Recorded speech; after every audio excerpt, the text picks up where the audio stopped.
happy. Diddy and Lori Harvey, they're heating things up in Italy. Notice her arm is on the back of his chair. He cheated on his wife with a man that would have sold. I ain't getting no fuck about no fake. Tell us the real.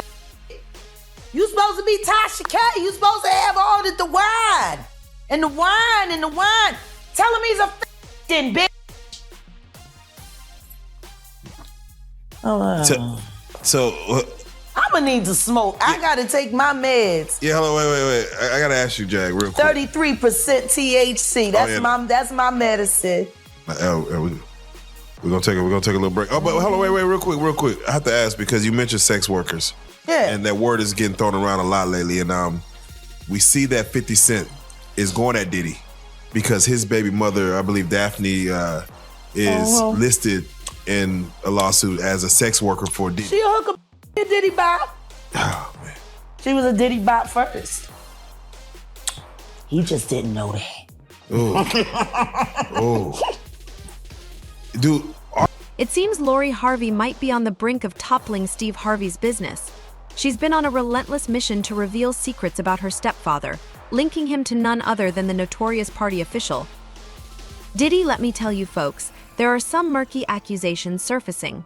Not only are eyebrows raising about Steve and Diddy's tight bond, let's face it, cozying up to Diddy rarely spells innocence, but Lori is going all out to expose clandestine dealings that allegedly happened behind closed doors. Yep, you heard that right. It appears she started on this crusade as a form of retaliation because Steve initially introduced her to Diddy for those out of the loop. Lori's been caught numerous times with Diddy's vacation dates, you name it, yet she vehemently rejects any romantic involvement with him.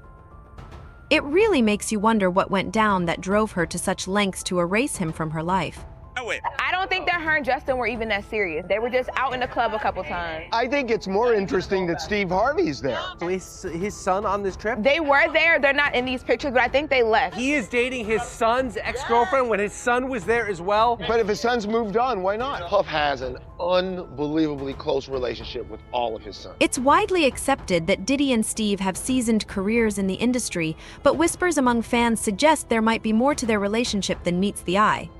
Diddy's long-standing reign at the top of the music scene is obvious, despite some fans' doubts. Not vibing with his tone, given recent developments, speculation is rife that Steve could merely be a pawn in a larger, intricate game organized by Diddy. Speculations have been swirling lately regarding the romantic participation of Lori Harvey and Diddy.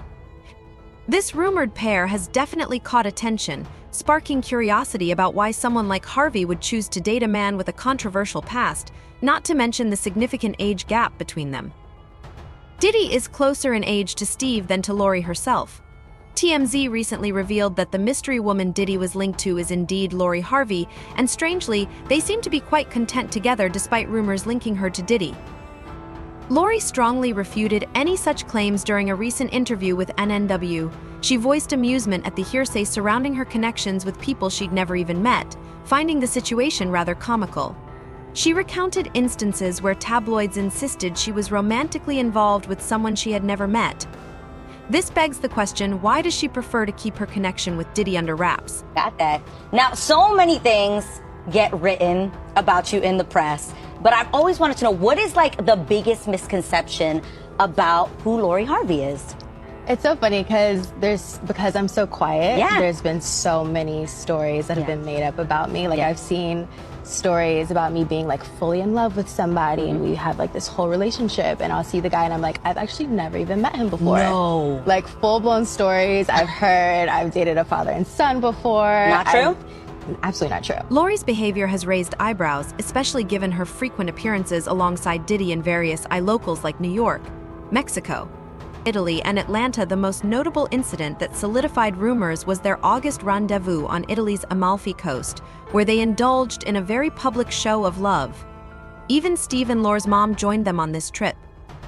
An eyewitness vividly described one of their intimate moments, noting Diddy whispering sweet nothings in Lori's ear while she responded by caressing his ear and planting kisses on his cheek. It's interesting how quickly stories can spread.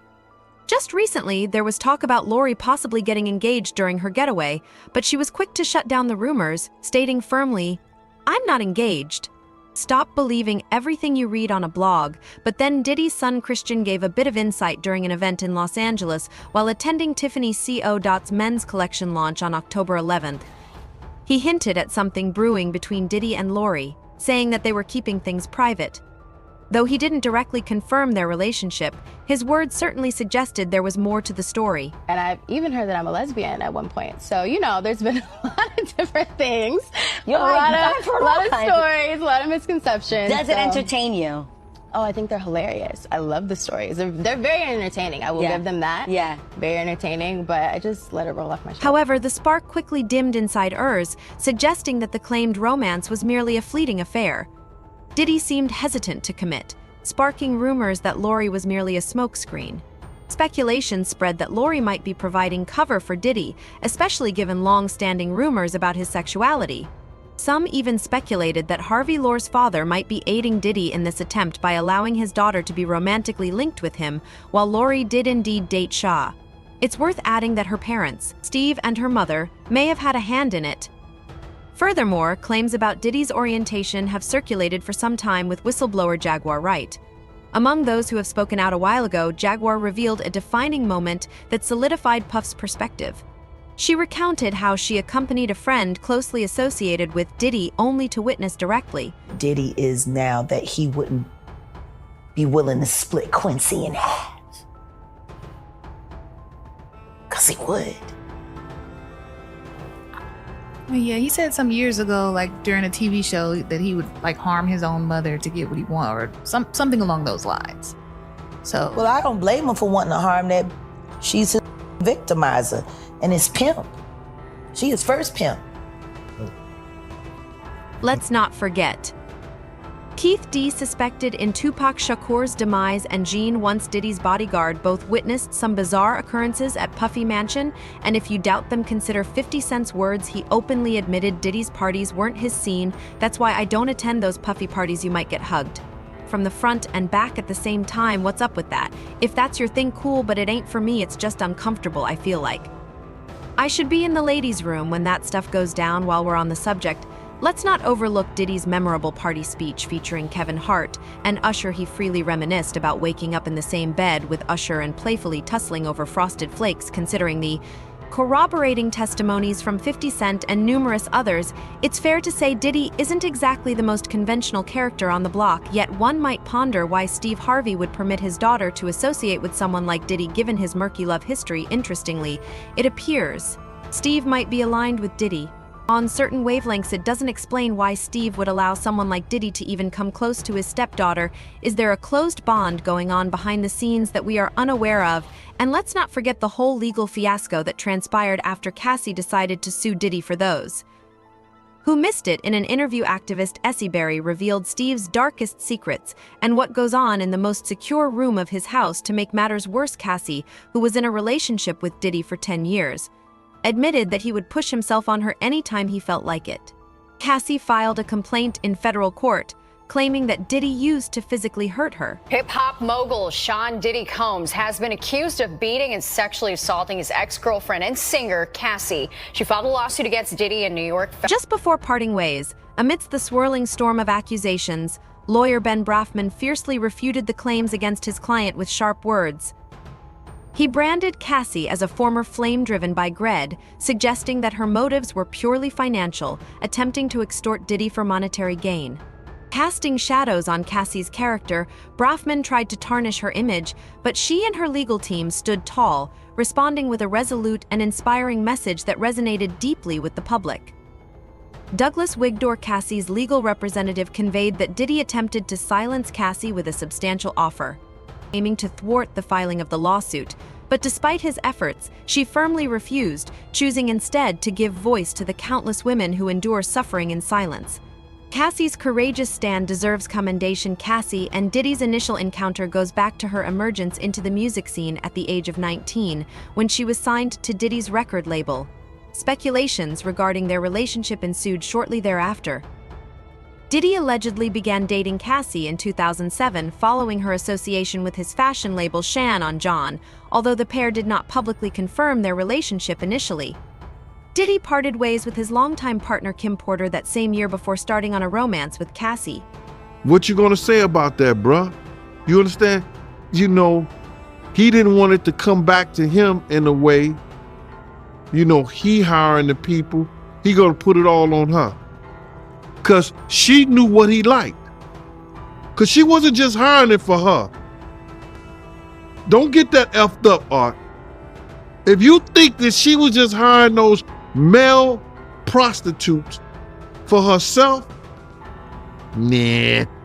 It's noteworthy that Gene Deal, who also served as security for Diddy, disclosed that Diddy had been physically aggressive toward Kim Porter as well. However, given Porter's assertive nature compared to Cassie, she would retaliate against Diddy's actions in a talk with the art of dialogue.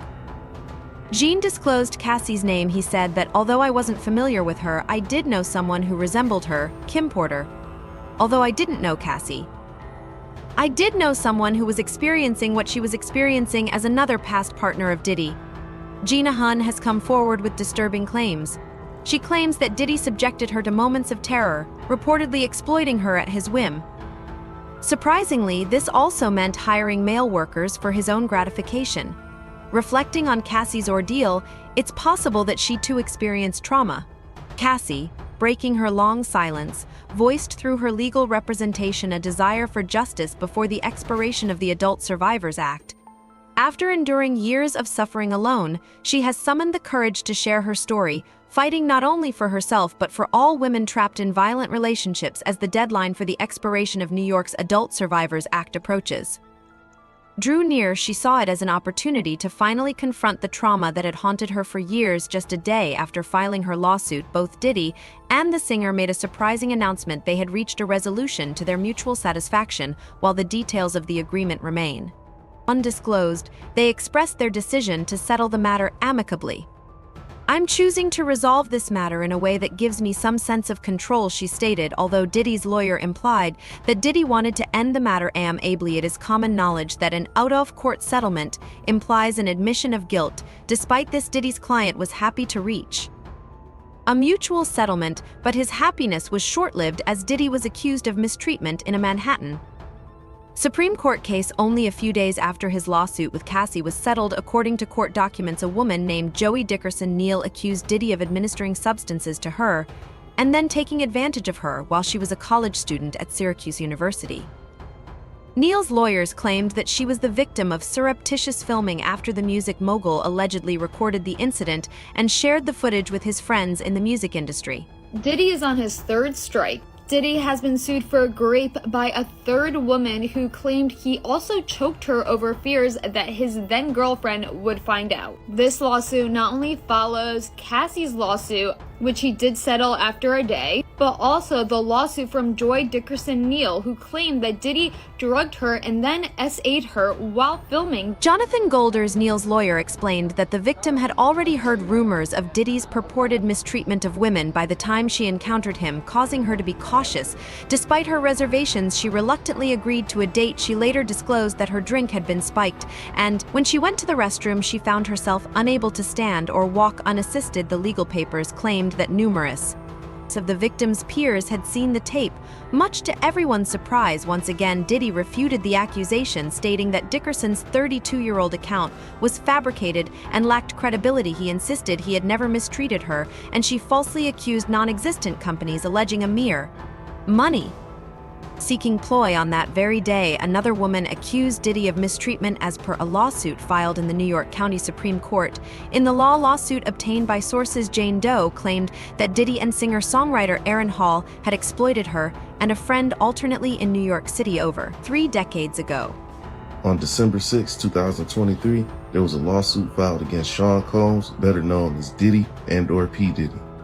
In this lawsuit, it states that Miss Jane Doe saw Cassie's allegations, and after holding back for many years, she decided to file this lawsuit.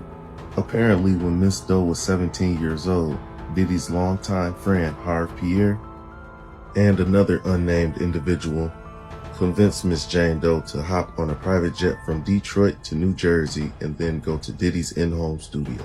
Allegedly, once Miss Jane Doe got there, she was having a pretty good time, and then things took a drastic turn. Allegedly, she was given a lot of drugs and alcohol and eventually was gang raped in Diddy's bathroom by Harvey, an unnamed individual